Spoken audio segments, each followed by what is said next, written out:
এই কাঁচা আমের সিজনে আমরা বাড়িতে অনেকেই বিভিন্ন রকমের আচার আম তেল বানিয়ে সংরক্ষণ করে রাখি সারা বছর খাওয়ার জন্য। আজ একটা দুর্দান্ত আম তেলের রেসিপি শেয়ার করলাম, অবশ্যই দেখে নিও তোমরা।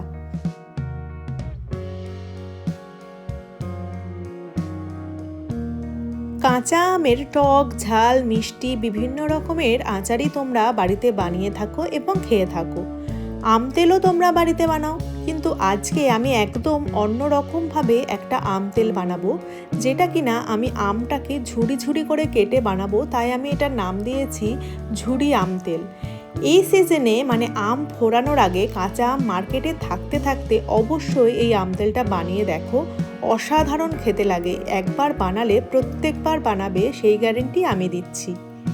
কাঁচা আমগুলোর বোটা ছাড়িয়ে আমি জলের মধ্যে বেশ খানিকক্ষণ ভিজিয়ে রেখেছিলাম। তারপর সেগুলোর খোসা ছাড়িয়ে এবার সেগুলোকে একটা গ্রেটারের সাহায্যে গ্রেট করে নিচ্ছি। দেখো, আমার এই গ্রেটারের যে মোটা দিকটা রয়েছে সেই দিকটা দিয়ে আমি করছি। তোমরা চাইলে সরু দিকটা দিয়েও করতে পারো, তবে একটু মোটা করলে খেতে বেশি ভালো লাগে। তো এইটা দেখো, আমি কত সুন্দর করে একদম জিরি জিরি করে গ্রেট করে নিয়েছি। আমার সমস্ত আমগুলোকে গ্রেট করা হয়ে গেছে। এবার আমি এটাকে 1.5 চামচ মতো লবণ দিয়ে দিচ্ছি। মানে তোমরা যতটা পরিমাণের আম থাকবে সেই আন্দাজে লবণ দেবে। লবণ দিয়ে লবণটা দিয়ে খুব ভালো করে মেখে রাখতে হবে আমটাকে। মেখে মোটামুটি 15 মিনিট থেকে আধ ঘন্টার মতো রেখে দেবে, যাতে আমটা দিয়ে পুরো জলটা বেরিয়ে যায়। এবার 15 মিনিট পরে আমি ফিরে আসছি। এবার আমটাকে একটা সুতির কাপড়ে ভালো করে ছেঁকে নেব। আমি একটা সুতির কাপড় প্রথমে ভিজিয়ে নিয়েছিলাম, তারপর তার মধ্যে আমগুলোকে দিয়ে দিচ্ছি, যে আমটাতে লবণ মাখানো ছিল সেই আমটা। এবার এটাকে খুব ভালো করে ছেঁকে পুরো যে রসটা ছিল পুরো আমের জলটাকে বের করে নেব। আমার এই আমগুলো 2-4 দিন আগে কিনে রেখেছিলাম বলে একটু পাকা পাকা হয়ে গেছে, মানে একটু হলদে ভাব চলে এসেছে। পুরো পাকা হয়নি, কাঁচাই আছে, কিন্তু একটু হলদে ভাব চলে এসেছে। সেই জন্য আমার আমটা দিয়ে একটু বেশি পরিমাণেই জল বেরিয়েছে। তোমাদের আমটা যদি একদম টাটকা হয় তাহলে অতটা জলও কিন্তু বেরোবে না। দেখো, আমি পুরো জলটাকে ভালোভাবে চিপে নিয়েছি। হাতের সাহায্যে প্রেসার দিয়ে খুব ভালোভাবে কিন্তু জলটা চিপে নিতে হবে, একটুও যেন জল অবশিষ্ট না থাকে ওই আমটার মধ্যে। দেখো, আমার আমটা দিয়ে কতটা পরিমাণে জল বেরিয়েছে। এবার এটাকে আমি অন্য একটা পাত্রে আমটাকে ছড়িয়ে রেখে দেবো। আমটা দেখো পুরো ঝরঝরা হয়ে গেছে, মানে জলটা পুরো শুকনো হয়ে গেছে। তো এবার আমটাকে ভালো করে ছড়িয়ে রেখে আমি এর মধ্যে কয়েকটা জিনিস অ্যাড করব।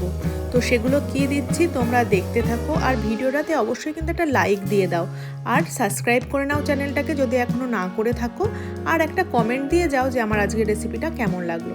দেখো, আমি এখানে 1 চামচ সাদা সর্ষে আর 1 চামচ কালো সর্ষে দিয়ে বেটে রেখেছিলাম, সেটা এর মধ্যে দিয়ে দিলাম। তোমরা চাইলে শুধু সাদা সর্ষে বা শুধু কালো সর্ষেও ব্যবহার করতে পারো।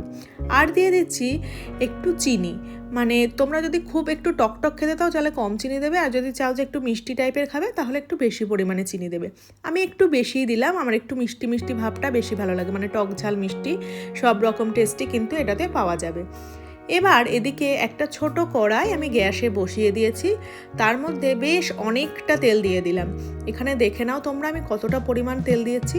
এতটা তেল দিয়েছি। তারপরে তেলের মধ্যে দিয়ে দিলাম একটা শুকনো লঙ্কা, আর 2টো কাঁচা লঙ্কা কুচি করে কেটে রেখেছিলাম সেটা দিয়ে দিলাম, আর 4 কোয়া মতো রসুন দিয়ে দিলাম।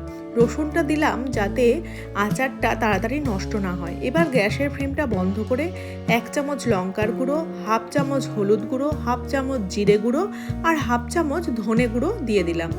গ্যাসটা কিন্তু অবশ্যই বন্ধ করে দেবে। তেলটা যখন ফুটবে তখন গ্যাসটা বন্ধ করে দেবে। এবার মশলাগুলো অ্যাড করবে। এবার এই গরম মশলা সমেত তেলটা আমি ওই আমটার মধ্যে ঢেলে দিলাম। এবার চামচের সাহায্যে এটাকে একটু নাড়াচাড়া করে নাও, তাহলে বুঝতে পারবে যে আমটাতে কতটা পরিমাণ তেল হয়েছে। এবার যদি তোমাদের মনে হয় যে আরও একটু তেল লাগবে, তাহলে কিন্তু আরও একটু তেল গরম করে দিতে পারো। আমার মনে হয়েছিল, দেখো আমি এটা মাখার পরেও আমের গায়ে পুরো তেলটা টেনে নিয়েছে, সেই কারণে আমার মনে হচ্ছিল আরেকটু তেল হলে এটাতে ভালো হয়। সেই জন্য আমি আবারও আরেকটুখানি, মানে মোটামুটি 3-4 চামচ মতো তেল গরম করে আবার এর মধ্যে দিয়ে দিলাম। এবার এটাকেও বেশ নেড়ে চেড়ে রেখে দেবো যতক্ষণ না এটা ঠান্ডা হচ্ছে। একদম গরম তেলটাই কিন্তু এর মধ্যে ঢালতে হবে, তেলটা কিন্তু ঠান্ডা হওয়া পর্যন্ত তোমরা ওয়েট করো না। এবার দেখো ভালো করে মিশিয়ে রেখে আমি বেশ খানিকক্ষণ রেখে দিলাম ভালো মতো ঠান্ডা হওয়া পর্যন্ত। এবার এদিকে আমি একটা বয়াম রেডি করে নেব। ওই বয়ামটার মধ্যে আমি আমের আচারটা ভরবো। তোমাদের মনে রাখতে হবে যেটার মধ্যে তোমরা আচারটা রাখছো সেটা যেন একদম শুকনো একটা জায়গা হয়, কোনো রকম যেন তার মধ্যে জল না থাকে। আমার এটা দেখো আমি আগে থেকেই এটাকে ধুয়ে শুকিয়ে রেখে দিয়েছিলাম। এবার এটার গায়ে আবার একটু কাঁচা সর্ষের তেল ভালো করে মাখিয়ে নেব। বয়ামটাতে ভালোভাবে কাঁচা সর্ষের তেল মাখিয়ে নেব, তার ঢাকনিটাতেও কিন্তু সর্ষের তেল মাখিয়ে নেব। এতে কি হয়, আচারটা খুব তাড়াতাড়ি কিন্তু নষ্ট হয় না। এই আচারটা তোমরা রোদে না দিলেও হবে, তোমরা এটাকে ঠান্ডা করে এমনিও রেখে দিতে পারো বা ফ্রিজেও রেখে দিতে পারো, আচারটা কিন্তু একদম ভালো থাকবে। আর যদি চাও তাহলে মাঝে মাঝে রোদেও দিতে পারো। তো দেখো এবার আমি আচারটাকে আমি বয়ামটার মধ্যে ট্রান্সফার করে নিচ্ছি। পুরো আচারটা ভীষণ সুন্দর, মানে আমি অলরেডি টেস্ট করে ফেলেছি, মানে এত লোভ লাগছিল দেখে। আর আমার এটা ভীষণ ফেভারিট, এটা মুড়ি ভাত বা রুটি যে কোনো কিছুর সাথেই কিন্তু খাওয়া যেতে পারে, অসাধারণ টেস্ট হয়। তো আমার আচারটা একদম রেডি হয়ে গেছে।